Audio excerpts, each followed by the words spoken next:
Приветствую всех на канале, я Наталья, и сегодня покажу, как обработать медальон. Заготовку из двух половинок, прозрачную.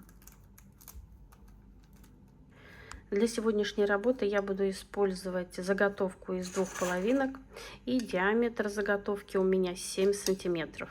Буду использовать готовую вот такую брошь, это серьги, ну или можно использовать любую филигрань и ее украсить. Цепочка у меня 2,5 миллиметра, кисточка, вот такую бусину для кисточки. Конечно же, мне понадобится колпачок, колпачок потерялся, но где-то он тут. В любом случае я его найду. И для обработки я буду использовать сатин. Можно использовать шелк или любую тонкую ткань. Сатин я предпочитаю использовать на изнаночной стороне, так как лицевая очень блестящая. Мне она не совсем нравится. А вот сам колпачок. Колпачок у меня диаметр 10 миллиметров. И часто задают вопрос, как определить, какого размера отрезок нужен. Склеивать медальон мы все умеем, так же как шары уже показывала. И в принципе размер снимаем точно так же, как на шары. Мы берем небольшой припуск вот здесь, где-то 2 сантиметра, если вы новичок. Лучше взять чуть побольше. Вот так мы все по диаметру проходим. И еще 2 сантиметра, 2,5.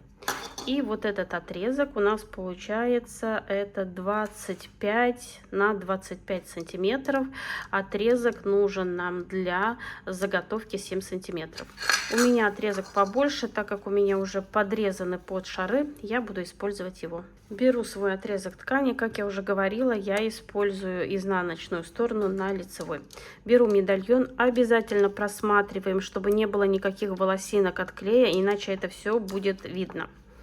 Складываю медальон вот таким образом, перехватываю. Вот здесь у меня верхушка. И в принципе работаю точно так же, как и с шарами. Делаю складки в одну сторону, складочки в другую сторону. Переворачиваю. Складочки в одну сторону, в другую. Делаем, ну все красиво складываем. Перехватываем. Это ничего, что у вас вот здесь вот так получилось. Так, беру ниточку. Здесь у меня обыкновенная хлопчатобумажная нитка, сложенная в 5 раз. И перетягиваю. Как вы заметили, колпачок именно в этот раз я не одеваю. Вот обычно я сначала одеваю колпачок, а потом обрабатываю все вокруг. В этот раз колпачок я не одеваю. Вот я все затянула. И затягиваю, вот так завязываю сильно-сильно. Делаю 2-3 узелка. Вот что у нас получается. И на первый взгляд это не совсем все красиво. Но сейчас начинаем дальше обрабатывать. И теперь каждый сантиметр, как и в шарах, все обрабатываем. Тут главное, чтобы у нас не слетела вот эта часть, вот отсюда. Вот видите, колпачка нету, поэтому немного пальчиком придерживаем. И обязательно вот так все утягиваем. Очень хорошо все утягивается. Вот складочки очень красиво вот так ложатся ровно. И по всей длине, вот, придерживаем вот тут, вот каждый сантиметр. Некоторые говорят, что у них не получается, значит вы не проходите каждый сантиметр. Если надо, немного вот так утягиваем в сторону, все расправляем. Вот складочки уже выглядят лучше. И теперь, когда мы уже проработали один слой, так скажем, ниточка у нас тут уже не так туго все держит, поэтому вот так прям сильно-сильно еще раз все обвязываем и завязываем узелки. Так, сильно-сильно, чтобы все у нас затянуть. Есть. Теперь можно нитку отрезать. Мне вполне хватает вот 2 раза так обвернуть. И теперь уже по новой. Вот так вот. Вы видите, как затягивается все. Вот, все просто утягивается. Складочки ровно-ровно ложатся. Вот так вот. Сатин немного толще, чем шелк. Если вы берете шелк, то тут вообще просто будет очень все гладко и красиво. И боковинки, вот чтобы вот такого не было, обязательно все утягиваем. И вот такая красота у нас получается. Посмотрите, все идеально. Теперь убираем вешалку, чтобы ее случайно не отрезать. И все самое крупное убираем. Вот эти большие куски ткани я сохраняю, так как мне они пригодятся для маленьких цветочков. А маленькие можно будет выкинуть. Придерживаю все рукой. Если вы не уверены в том, что у вас тут все затянуто, тогда берем пистолет и чуть-чуть вот так клеем, все подклеиваем. Но у меня все затянуто, и я в этом уверена. Вот, подрезаю чуть побольше. Не режем сразу. Лучше несколько раз как бы порезать на одном месте, чем один раз отрезать, и у вас все распустится. И вот примерно вот такое у меня получается. Теперь я беру ножницы поменьше. И, во-первых, делаю платформу. Тоже очень аккуратно все режем. Не стараемся за один раз все отрезать. И вот так по чуть-чуть. Ниточку тоже не отрезаем. Вот не подлезаем под самый туда край, чтобы не отрезать нитку. Тогда у нас все распустится. И обязательно следим за вешалкой. Все время повторяю, но все равно кто-то подрезает, и приходится начинать все сначала. Вы видите, как все аккуратно, вот так, все по минимуму я отрезала. Теперь я беру зажигалку и тоже очень аккуратно все поджигаю.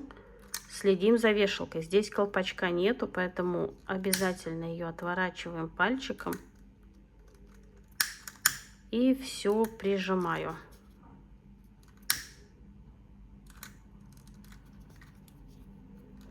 Получается такая чистая, аккуратная верхушка. Посмотрите. И все запаиваем. Сейчас мы будем одевать колпачок. Можно было его сразу одеть, но я решила, чтобы он не мешал, как бы его не одевала. Теперь я беру пинцет. Вот у меня вешалка красиво сложена. И вот этот вот уголок я сейчас просуну вот сюда. И ноготочками его схвачу. Вот. И располагаем вешалку горизонтально.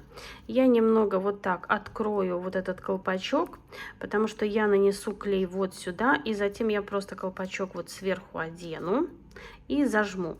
В шарах так не получается. Конечно, можно постараться, чтобы все вот это вот как бы ткань запихнуть под колпачок. Я в будущем, наверное, буду стараться так делать, но там немножко больше ткани и труднее с этим работать. Но как бы можно. Вот вы видите, колпачок у меня. Вот если я нанесу клей, если я вижу, что где-то у меня что-то неровненько, вот тут отходит. Ой, извините. Так, слишком нажала. И у меня бывают какие-то. Вот, все. Я все вот это еще раз прорабатываю, чтобы колпачок вот просто ровненько сел. И вот это вот отверстие у нас идет горизонтально боковинкам.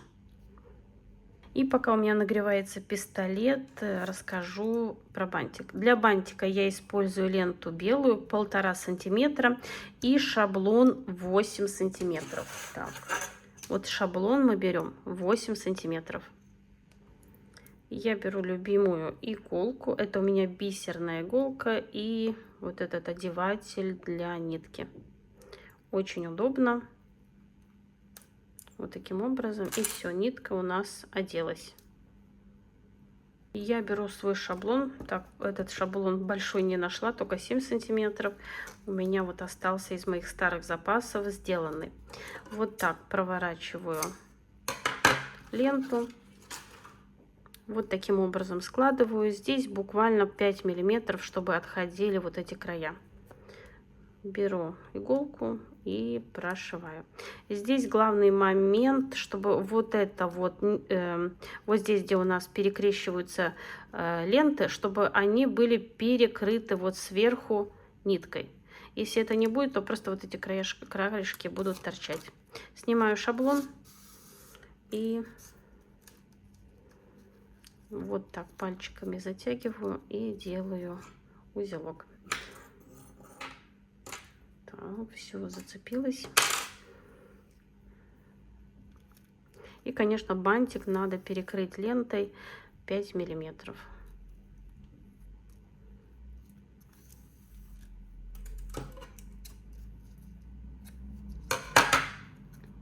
Ну что, теперь подклеиваем верхушку. Я обычно вот так пальцем оттягиваю тут все. Беру клей, наношу клей вот сюда. Вот таким образом. Немножко по боковинкам размазываю и накрываю. Прижимаю. Вот видите, все у меня там, весь клей внутри. Беру пинцет и вот эти вот зажимаю. Все выправляю. Вот у нас получается красивая верхушка. И теперь с бантиком. Беру ленту. Бантик я обычно вот работаю именно снизу, начинаю его обработку, чтобы когда я вернулась лентой, лента также смотрела вниз. Наношу клей. Подклеиваю с одной стороны. С другой стороны. Вот так все красиво укладываю. Лишнее подрезаю. И все подклеиваю. Для обработки боковинки я буду использовать ленту 3 миллиметра, а не 5, как обычно делаю на шарах. Сейчас объясню почему. Вот так как здесь очень маленькая рабочая поверхность, то если я возьму ленту 5 миллиметров, то она не везде вот ложится. И вы видите вот такие уголки. Поэтому буду брать тонкую ленту, и она вот идеально ляжет, ничего нигде не будет торчать. Для работы я использую универсальный клей уху и перелила в аппликатор для удобства. И просто беру ленту, наношу на нее клей, как обычно делаю, вот так. И подклеиваю боковинку. Даю закрепиться и продолжаю работу. Конечно, здесь лишнее мы обрезаем и все подклеиваем.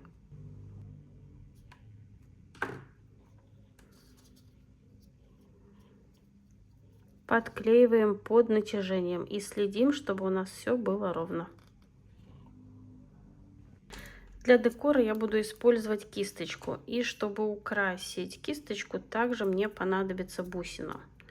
Можно использовать колпачок, ну, другую бусину. Одеваю на кисточку и разрезаю на 2 части, чтобы пришить в каждую сторону. Чтобы пришить кисточку, буду использовать нитку обыкновенную. Узелок делаем не просто узелок, а вот именно утягиваем один, чтобы у нас получился очень тоненький, такой маленький узелок здесь. Лишнее я подрезаю. Так как у нас здесь лента тонкая, как бы не так много места, и чтобы все спрятать, нам надо сделать маленький узелок. Определяем середину. Вот, мне очень удобно. Вот таким образом, вот моя середина. И прячу узелок именно в середину под лентой. Так, какой-то мусор собрался тут. Вот, и вы видите, что узелок у меня спрятался, его совсем не видно. И кисточку нам надо пришить за вот эти ниточки. И я беру и буквально здесь оставляю 1 миллиметр от бусины. Вот так прокалываю и буду пришивать. Так, сначала утягиваю одну сторону. Так, сейчас посмотрю, с правильной ли я стороны утянула. Вот. Будем пришивать кисточку в разные стороны. Многие просто приклеивают. Я предпочитаю пришить ее с 2 сторон. Укладываю бусину вот где у нас была закреплена ниточка. И маленьким стежком по ленте начинаю вот так закреплять. Теперь я беру чуть-чуть вот этой ленты от кисточки и ленту, которую я пришила. Здесь главное удержать кисточку ровно. Так, вот, затягиваю. Вот, и подшиваю примерно, ну, сантиметр. Вот таким образом. Немного вот эту ленту от кисточки. Так, чтобы ниточка не запуталась. И вот так подшиваю. Я много раз показываю, как это делать. Да, работа очень кропотливая, но все должно получиться. Вот, пришью где-то сантиметр-полтора, делаю закрепку, затем пропускаю нитку через вот эту вот жгут, пускай будет, и пришиваю вторую сторону. Вот, я пришила, сейчас покажу, делаю закрепку, то я обычно говорю, но не показываю, как это делать. Вот, сделала закрепку, и теперь пропускаю иголочку вот так вот сюда. Можно, конечно, обрезать и второй раз подойти как бы с той стороны, но вот так удобнее. Теперь креплю снова вторую часть, вот эту нитку, жгутик. Так, не схватила, вот он. Просто камера под носом, ничего не видно. Так, вот, поверну вот так. Вот, все закрепила. И теперь также натягиваю вот этот второй жгут и пришиваю точно так же. Немного ленты, немного жгута. Вот. И кисточка у меня будет надежно пришита. Теперь я лишнее подрезаю с одной стороны и с другой стороны. Нагреваю вот так зажигалкой и прижимаю. И у нас получается этот жгут такой более, как бы он прилипнет к ленте. Не будет так сильно выпирать. И посмотрите, кисточка надежно держится. Сейчас обработаем верхушку. Здесь у меня будет 3 ряда цепочки 2,5 миллиметра. Вот я беру необходимое мне количество звеньев. Каждый ряд буду подклеивать отдельно. Так как здесь мы вот эту колпачок расширяли, то возможно где-то там на одно звено больше, на одно меньше. Если мы подрежем все одинаковое, где-то может не хватить. И наношу первый слой клея, первый ряд клея и подклеиваю. Так, вот с этой стороны у меня перед. Подклеиваем цепочки вместе на той стороне, где бантик. Так, вот у меня получается первый ряд цепочки. Теперь я наношу клей снова. Наношу немножко и на колпачок, и на вот эти звенья. Так, следующую укладываю спереди. Вот так все прокручиваем, смотрим, следим за тем, чтобы звенья у нас все смотрели вверх. Лишнее отрезаем.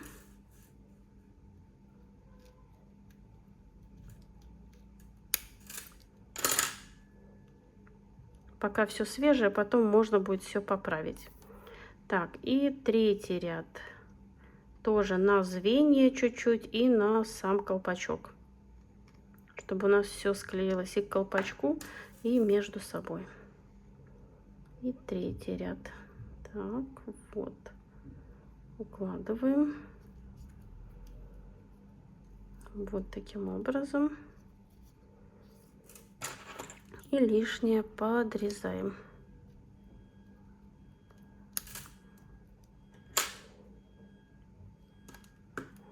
Что делаем дальше? Во-первых, прижмем пальчиками и вот так все выравниваем по вот этой верхушке,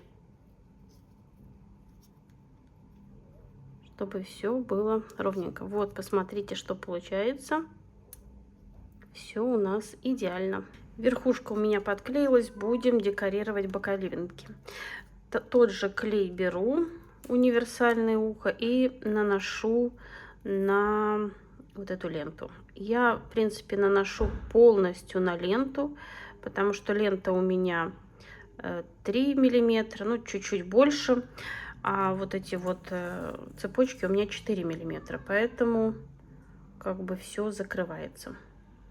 Очень извиняюсь сегодня за соседей. Приехали к ним в гости какие-то дети. Они просто сегодня целый день орут. Наверное, на заднем плане вы подумаете, что у меня дети орут. У меня дети взрослые. Никто не орет. Все ведут себя прилично. Так, вот я совмещаю 2 цепочки вместе. Все пододвигаю к верхушке и даю закрепиться. Цепочка у меня закрепилась, и теперь продолжаю работать как обычно. Наношу клей на ленту. Вот я говорю, как уже говорила, достаточно много клея наношу.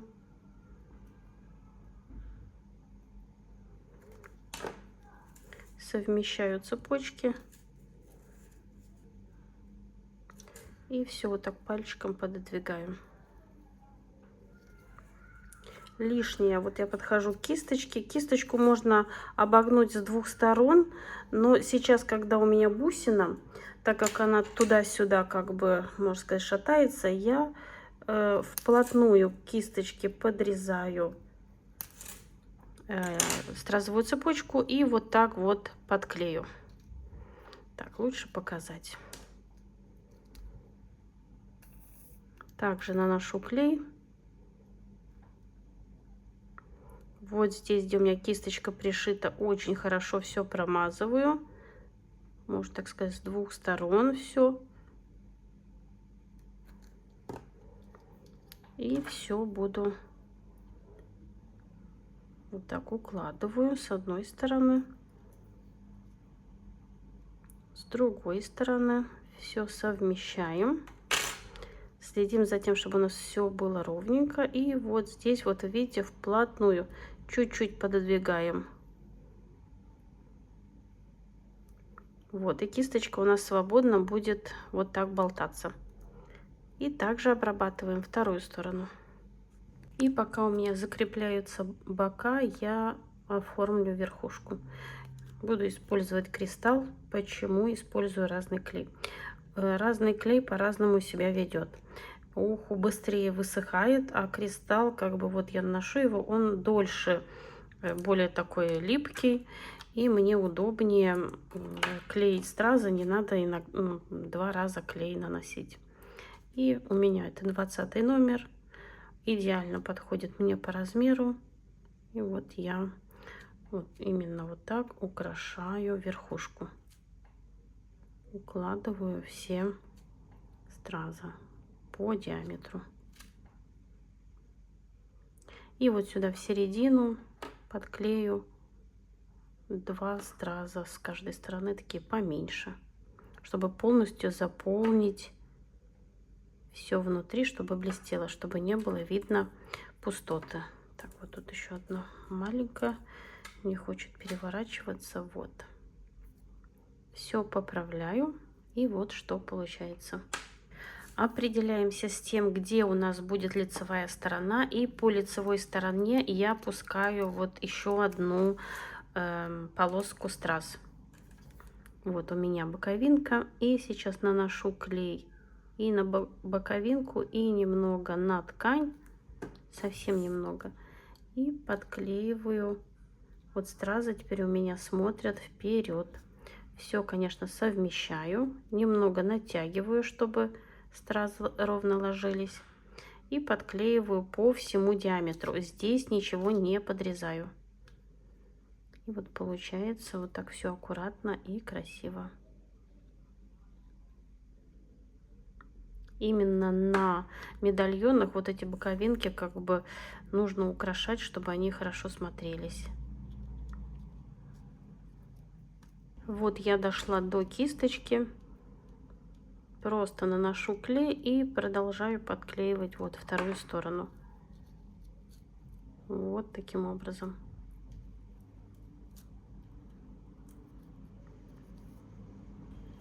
Вот я подклеила, вы видите, тут получается более так все торжественно и красиво. И сейчас подогреваю пистолет, буду подклеивать бантик. Как я уже говорила, буду использовать готовую брошку, но также можно использовать разную филигрань. Такую, кто хочет побольше страз, такую. И тоже все это украсить стразами. И для тех, кто просил показать, как смотрится медальон сзади. Вот, тоже все чистенько. Вы видите, верхушка чисто, все красиво. Сверху, спереди и сзади. Подклеиваем бантик. Я наношу вот так равномерно клей, чтобы подклеить полностью бантик к верхушке. И сверху вниз мы его вот так садим. Боковинки прижимаем, чтобы нижняя лента подклеилась. И даем закрепиться. Проверяем. Если у нас не все подклеилось, вот вы видите, до боковинок не дошло. Наносим клей и ровненько прижимаем.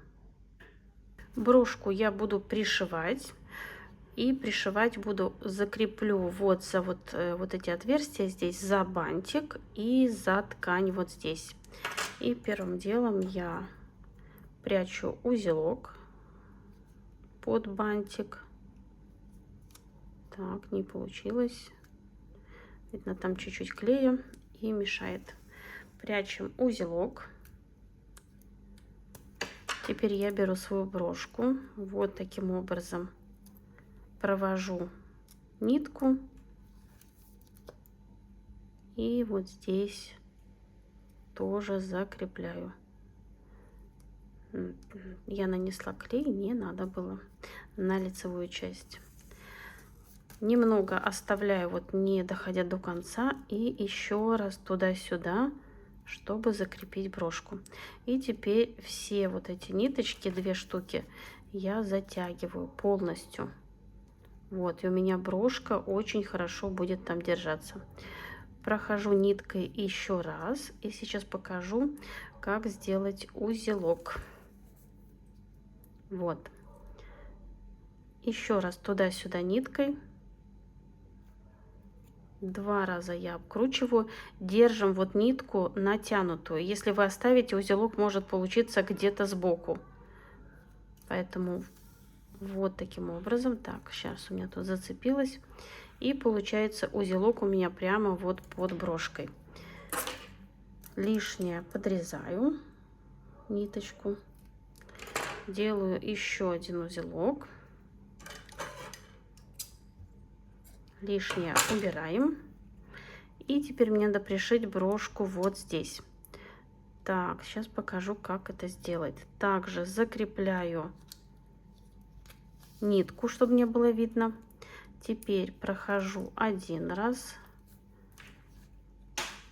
2 раз. Теперь мне надо все это закрепить на ткань. Вот там.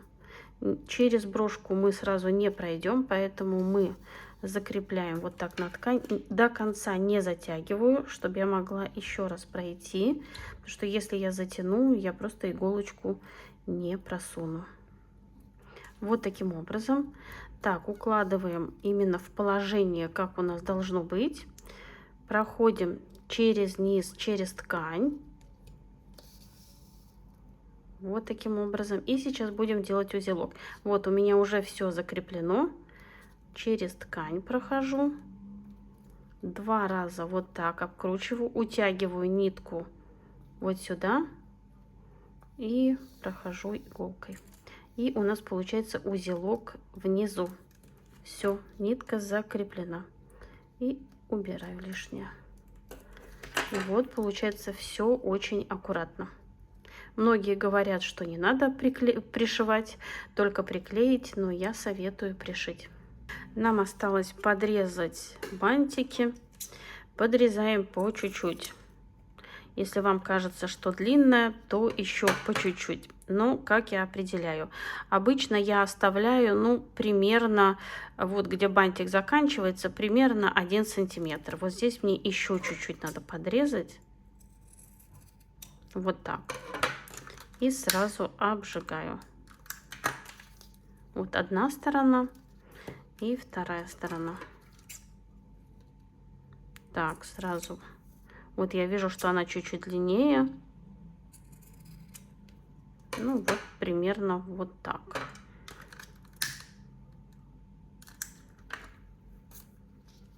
И вот мои медальоны готовы, и я очень довольна полученным результатом. Надеюсь, урок был полезный, понравился, и вы узнали что-то новое. Творческих успехов вам и до скорой встречи. Пока-пока.